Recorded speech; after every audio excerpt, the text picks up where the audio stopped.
here for any length of time, you know that I eat mainly carnivore. We do mix in some keto around here.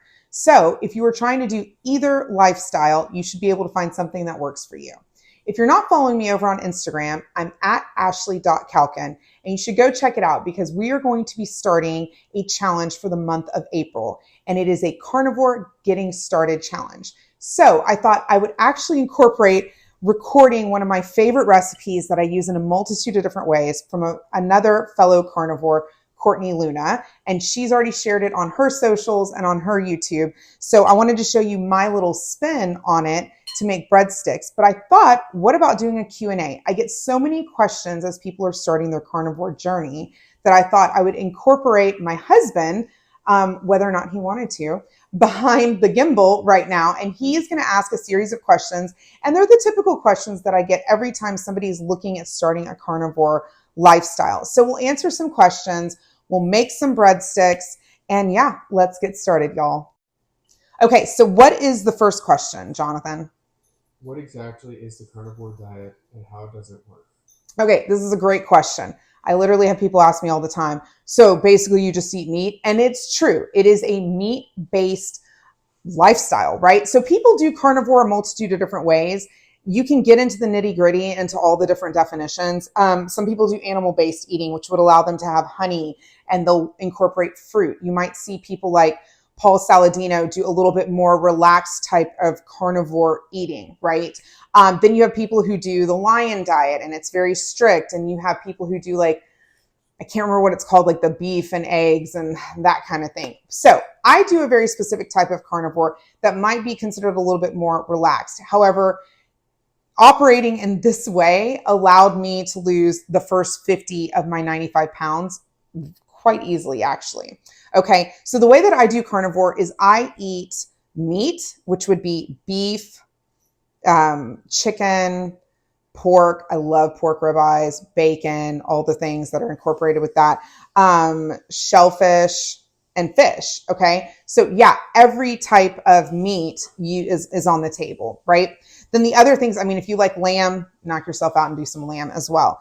I also incorporate eggs, dairy, and I utilize some spices, but and then I also do butter, of course, is like its own category to me, even though it's included in dairy. So let's walk through some of the things that I utilize in the way that I do carnivore. Okay, so half and half. I leverage half and half quite a bit in my carnivore journey. I use it in place of milk because milk has higher carb count.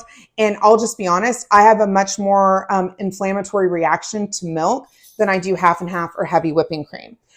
Whenever I'm making a lot of my sauces, I will use buttermilk in my dressings. And I tolerate it very well. One that I've started using a lot more often and frequently is Greek yogurt. It's fantastic. So I love it. Great way to pack in some protein. And of course, you can do multiple different fat percentages, right? Depending upon what you need. But in this first kickoff of these 30 days, y'all, we are not counting macros. We're not trying to concern ourselves with macros or any of that.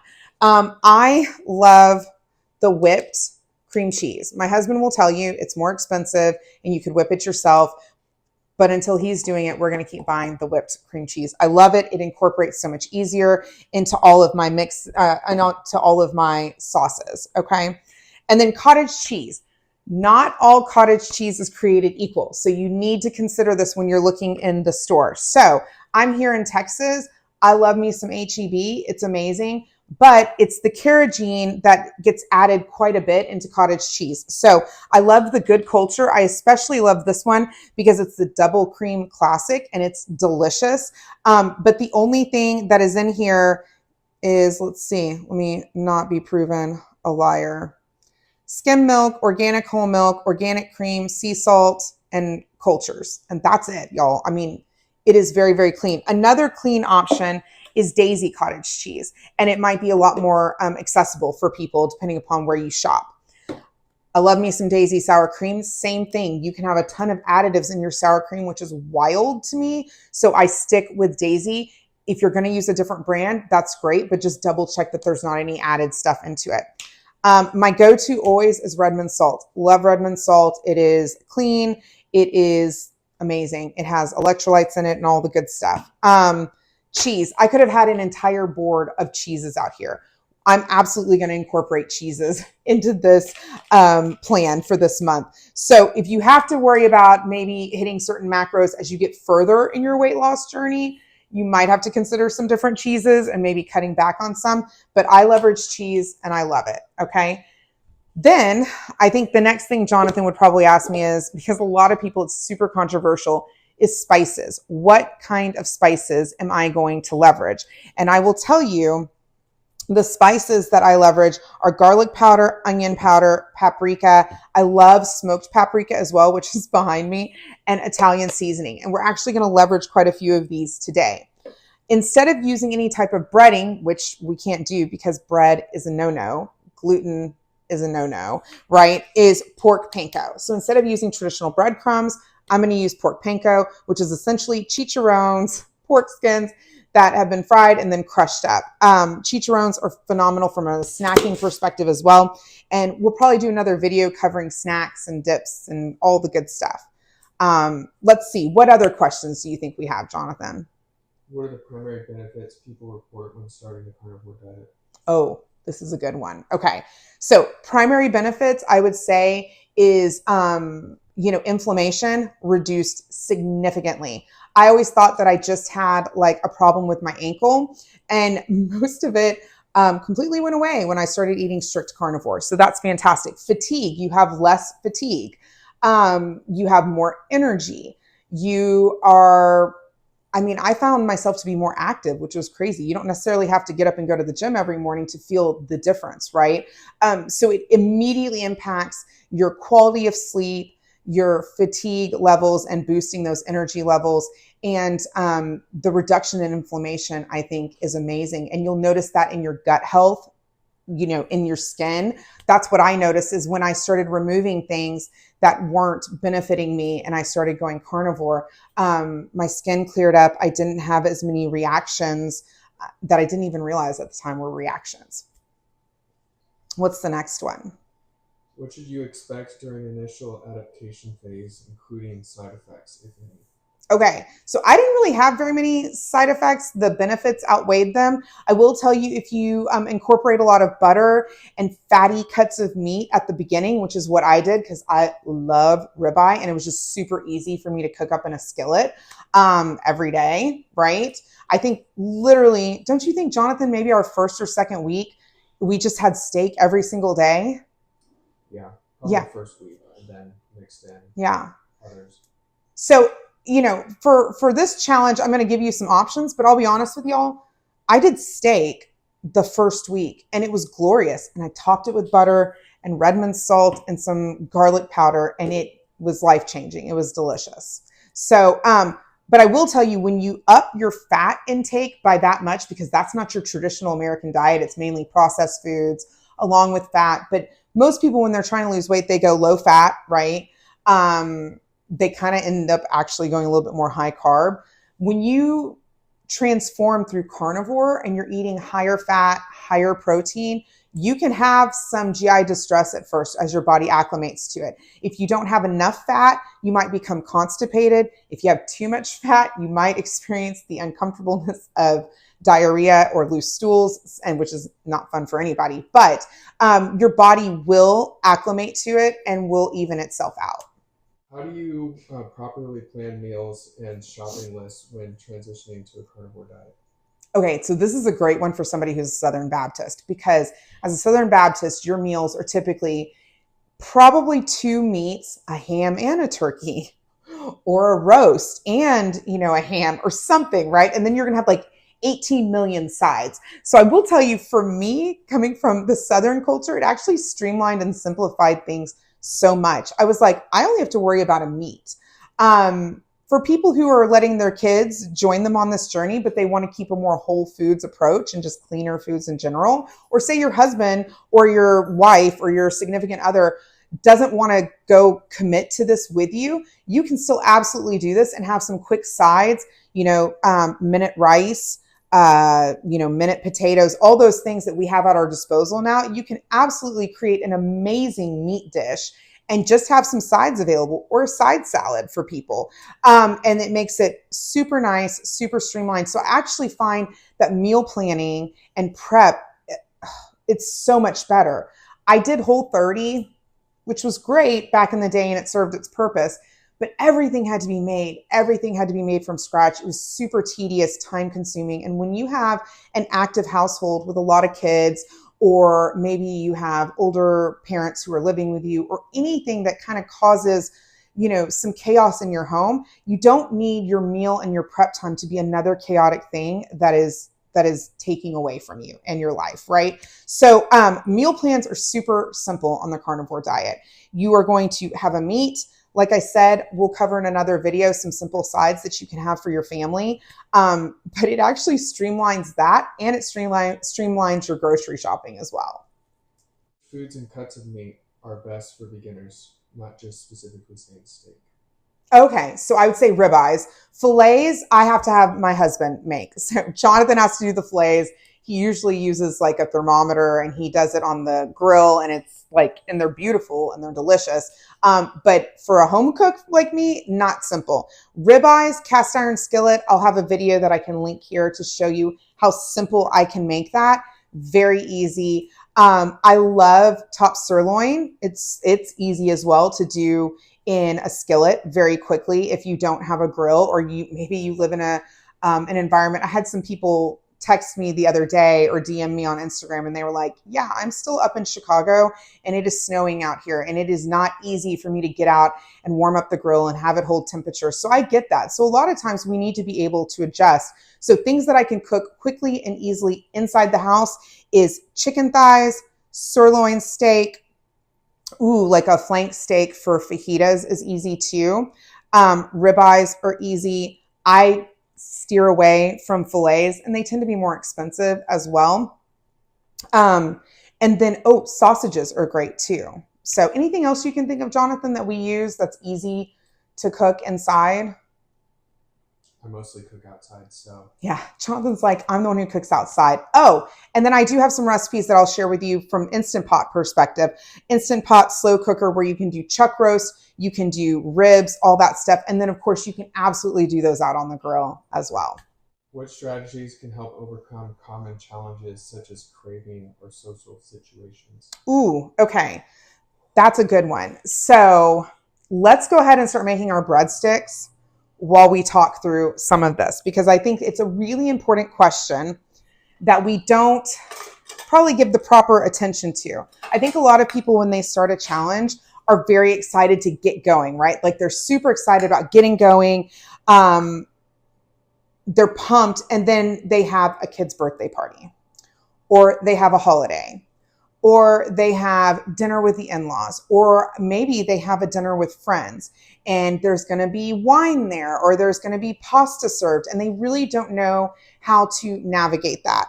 And I think that that's a very important thing to call out at the beginning, which is why during this challenge, we have Easter, y'all, which is a very big, important holiday for us Southern Baptists, right? And so, and I thought it was important to do a challenge that actually went over a holiday so that you can see how I handled those. But before we dive into that, I'm going to show you, we're going to take 1.5 cups of mozzarella, and we're going to add it to our bowl here.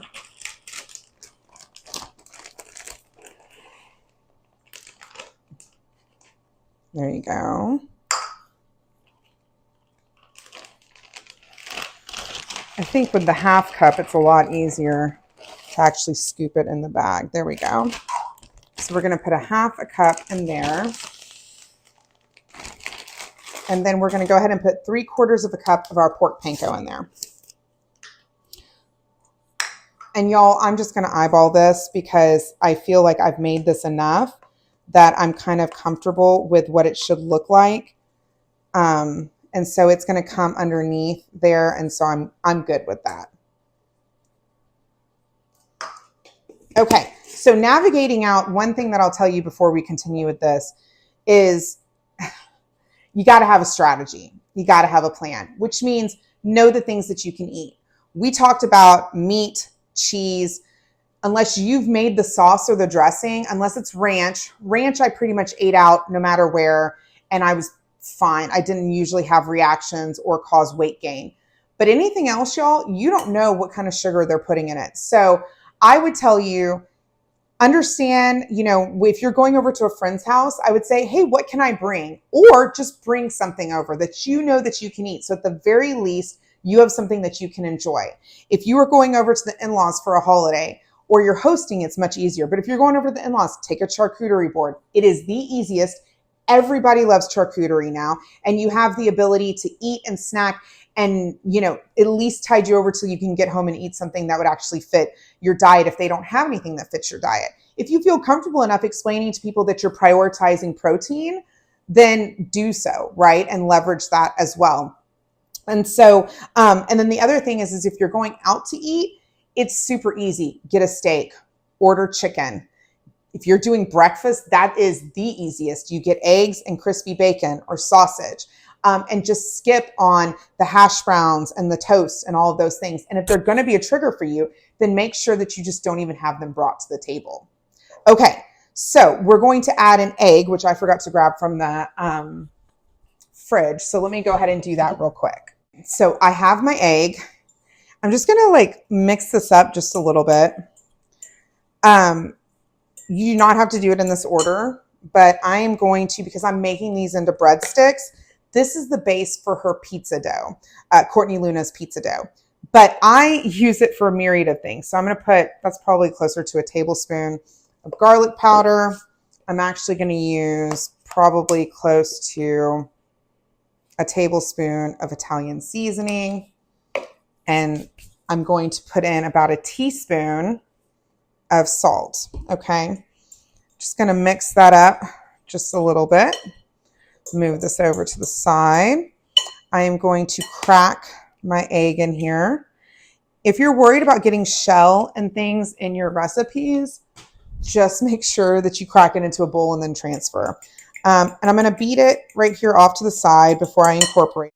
And then I'm going to incorporate 2 tablespoons, and I usually do about 2 heaping tablespoons of the whipped cream cheese. Again, you do not have to use whipped. You can totally throw it in there too. You can use the standard, but I don't like it. This is so light and fluffy, y'all, that you'll see in just a second when I mix it up.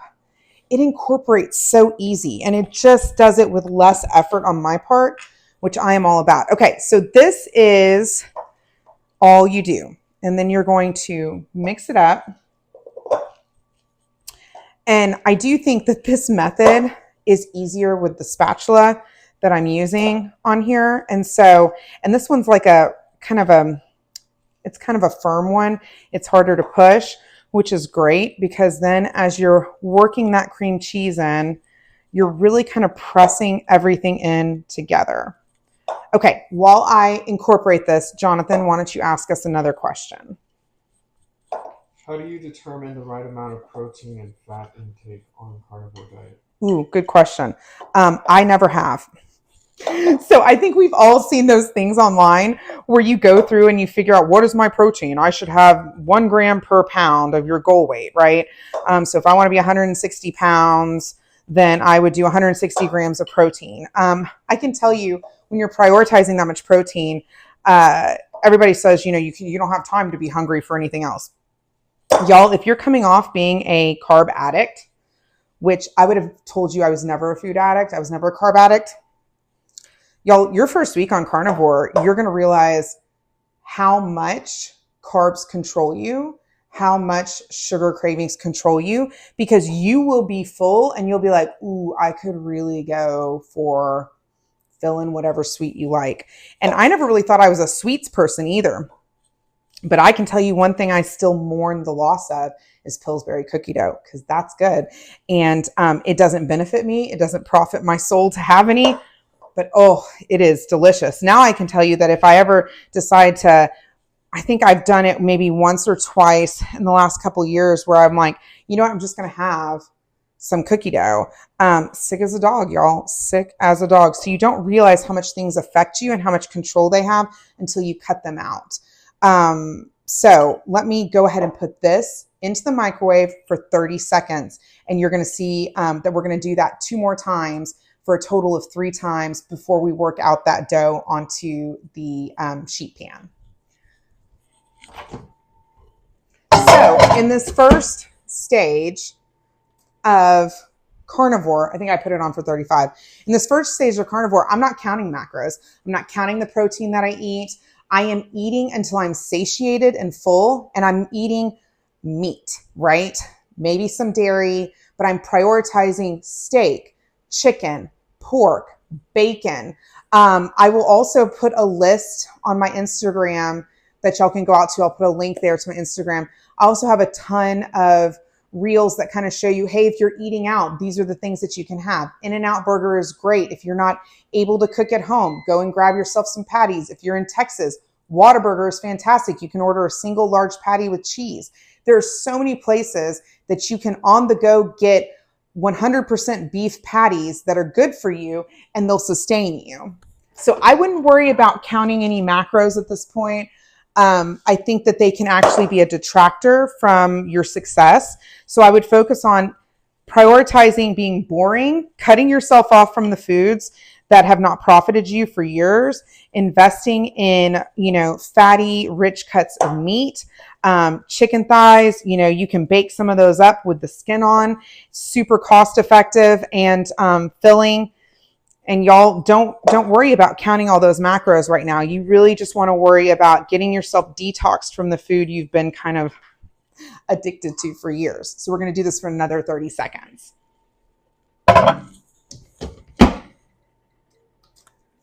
Okay, next question. Are there any necessary adjustments or supplements you should consider when starting it? Oh, that's a good question. Okay, no. You don't need any supplements. I think people who are trying to sell you supplements will tell you, oh, before you start, you need to do this. And oh, before you start, you need, nope. For many of you, y'all know you found me through the video that I did with Laura Spath. Laura Spath is a friend. She was first a coworker before she was a friend. She introduced me to this carnivore style of eating. I'd never heard of it. I'd never heard of her. And I met her at onboarding at my work. And it's kind of infamous now, but the story that she told me was, she said, she was so funny. She was talking about her journey, and we had a coworker that was sitting there, and they had cookies that day for onboarding. They always had really good treats and stuff. And he had eaten like half the cookie and left it out there. And she was like, 2 hours later, she was like, are you going to eat the cookie? Are you going to eat the cookie? And she made me laugh because I was thinking the same thing. I was like, how do you eat half of that delicious chocolate chip cookie and just leave it there? And so it was so funny because when she told me about carnivore, I was like, that seems too easy to eat butter and meat and eggs and cheese and lose weight. But you know what? I don't feel good. I'm all in. Like, let me try this, right? And she didn't tell me, do carnivore and buy this, or do carnivore and do that. No, she was like, just eat carnivore. Just eat the way that we're talking about eating right now. And she's like, and see what happens. She wasn't trying to sell me anything. Now, I will tell you, there are things that make the journey easier. When you first are adjusting, you can have like the keto flu-like symptoms, or you can have some of the digestive issues that we just talked about recently. And electrolytes become a huge help in that. So I use Element electrolytes. I love the grapefruit and the citrus lime. My husband loves, what is it called? The chili lime or mango lime? Mango chili. Mango chili. I'd get to it eventually. Mango chili. I also really like the Magna, so I leverage them as well. This is an apple juice flavor. It's kind of a unique one that you can have served warm, which is nice. It kind of feels like a wassail or something. But electrolytes make the adaptation period a lot easier. Helps with headaches and things of that nature. And that is one thing that I didn't say earlier when you said, what's been relieved? My headaches. I don't have headaches anymore. I used to have migraines a couple of times a month that I even had to take medicine for. And I haven't had a migraine, I don't think, in almost 2 years, which is pretty amazing. So the other thing that I swear by, and I love it, again, you don't have to have it. It's not necessary, but Early Bird. I've been using this for close to 3 years now. I love Early Bird. It's filled with nootropics. So it has like L-theanine, L-tyrosine, a lot of amino acids, and it has turmeric in it too to help with inflammation. I love it. I take it in the morning. I mix it with my Armra colostrum. Both of them are the blood orange flavor. It tastes like a treat, but there's no sugar in them. And it just helps me with mental clarity. It is not 100% not intended for weight loss, but it helps control my hunger. And recently, if you've been following along, you know that I've been on this big like workout journey. And so I have been using the Mind Body Green creatine with taurine. I am surgically postmenopausal, so I found that this has really helped with my build muscle mass. So I've been doing some in-body scans, and you can really see like the gains. So do you need any supplements? No. If you find that a pre or probiotic help you mentally, makes you feel a little bit better about your journey and what you're doing, then by all means, go all in on it. But you do not need anything. I recently started taking Nutrafol and Seed. Y'all, everybody's talking about Seed, this pre and probiotic. I don't know. I don't like, it's not necessarily like, I mean, I guess it's good. I don't know that I notice a difference. So, okay. So now you can see that this has all come together, right? It has completely come together. It's almost like in a dough. It's giving a lot of resistance, right? Which is great. And again, if you were going to make this into a pizza, you would put it onto your cookie sheet that we have right here. You would put it onto your cookie sheet in a typical pizza shape or whatever shape you want to make it. I am going to switch this over so it doesn't come up. I'm actually going to do it like in a rectangle shape so that we can cut it into some nice breadsticks, which will go with a casserole that I made last night that I'm actually pretty excited about. I tried it last night. It was delicious. I will post that here probably in the next day or two. I wanted to prioritize getting this one out. And y'all, you can use your hands for this. You don't have to use a spatula like I'm doing. I just didn't want to have to put on my gloves because I don't like touching dough and things of that nature with my hands. I just don't. So, and you kind of want a uniform consistency here. So that's all we're going for. Oh, something else of note I'll tell you on the electrolytes. They're fantastic. I highly recommend them when you're starting out.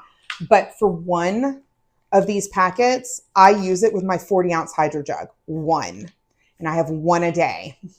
Unless you're working out intensely and really kind of not having anything peripheral and you're only eating just meat, I don't think you need another one. There's a lot of sodium in here, which is great if you're doing a carnivore diet, but you also don't need to go overboard on it either. So that's just something that I would encourage you on. There's been some controversy with Element. I don't have any problems with it. It might have some trace elements of whatever it is that the whole controversy was about. But to be honest, like, I still use it. I love it. It's great. Okay. So I feel like this is pretty uniform. And the only thing that we're going to do is we're going to take a fork and we're just going to do some little holes here so that it doesn't puff up too much. Okay. And then we're going to toss this into the oven and probably, do we have one or two more questions? Just one more. We have one more. Great. So we'll put this in the oven. I've had this preheated this entire time at 400 degrees. This is a convection oven. So it calls for 425 in the recipe, but I do it at 400. And I don't know, we're probably going to let it go for about maybe 8 minutes and then see how it goes. Okay. So let's get on to our final question. What is our final question, Jonathan? Where can beginners find reliable resources or communities for support and information on the carnivore lifestyle? Oh, I love that. Okay. So as y'all know, I learned about carnivore through Laura. Since I was a personal friend of hers and coworker, I was able to text her. I'm sure she got really tired of me texting her.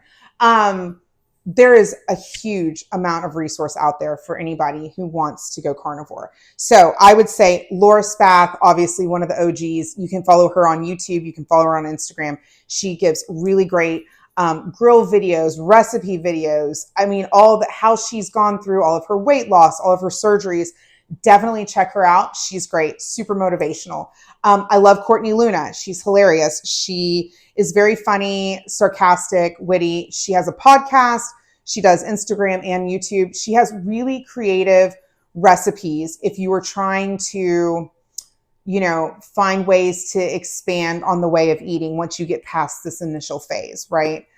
Serena Carnivore is fantastic as well. I use her skincare though. I love it. So the Purely Tallow products are amazing, but she has great daily advice, repost things. Carnivore Ray is actually fantastic because he started it to kind of see what it was. And he's had great success. He even did a series where when he hit his goals, he went back to adding things in. And then he saw how quickly it like wrecked his, physical and mental health. And he went back to carnivore, which is very interesting as well. And of course, you can always check in with me. I'm on Instagram. People DM me all the time. And I love to be able to get in contact with y'all and help you with anything that I can on your journey. So tons and tons of resources out there. There's tons of people out in the space, of course, that are some of the doctor and the big names that you already know and you probably follow. They're great too, Sean Baker and the like. Maria Emmerich has phenomenal resources for people. So yeah, I mean, there's not a loss of resources for you to go out there and leverage. So that being said, we are going to let this go for about 8 minutes and then we will check in when it's done and you can see the finished product. Okay, so welcome back. It's been about 10 minutes. We're going to go ahead and pull those breadsticks from the oven. And this is doneness to your preference. So hubby likes it a little crispier, not a super soft, chewy one. If you wanted it chewier, you could totally go for less. And then I always pull it straight off the pan onto my quartz because it cools it down and stops the cooking process a lot quicker. Okay, I love these the way they are, but you could absolutely melt a little bit of butter with garlic powder and you could brush that on and really make it like an authentic breadstick. You could also make some really good Alfredo sauce with heavy whipping cream, Parmesan, and butter and dip it in that too. That would be delicious as well. There's kind of endless possibilities that you can do with this. If you're a little bit more tolerant and you're at goal weight, you can even use like a very low sugar marinara to dip into. But we love them just as is. I made a casserole that I'll be sharing with y'all later this week that is kind of a rotisserie chicken Alfredo bake. And so we are heating that up right now because I made it last night and we're going to pull that out and we're going to try it with a breadstick. So let's go and do that. Okay. Here is my bake. You can tell, delicious. Okay. Let's go ahead and get our pizza cutter for this. And y'all, it truly is just as easy as making the breadstick. And look at that. Holds just up like a flatbread. I'm going to do these into strips. I mean, who needs Olive Garden, y'all? This is amazing. Cut it into these strips. When I was sick, if you were around earlier this year, basically all of January and February, Houston had all kinds of flus and RSV going around and all the craziness going around. And I was sick. And I can tell you that in lieu of crackers, I made this. Y'all, it was a game changer. It made for such a great recovery without having me get any kind of indigestion from a cracker. Okay, so I'm going to dip mine in my casserole.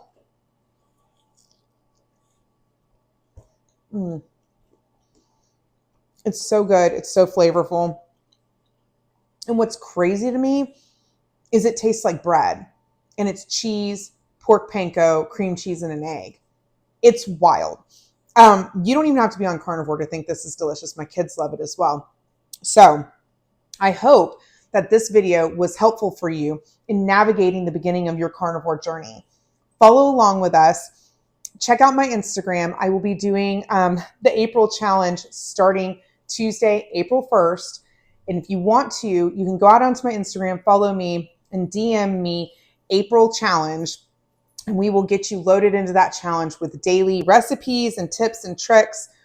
But if nothing else, y'all, make this recipe because it is delicious.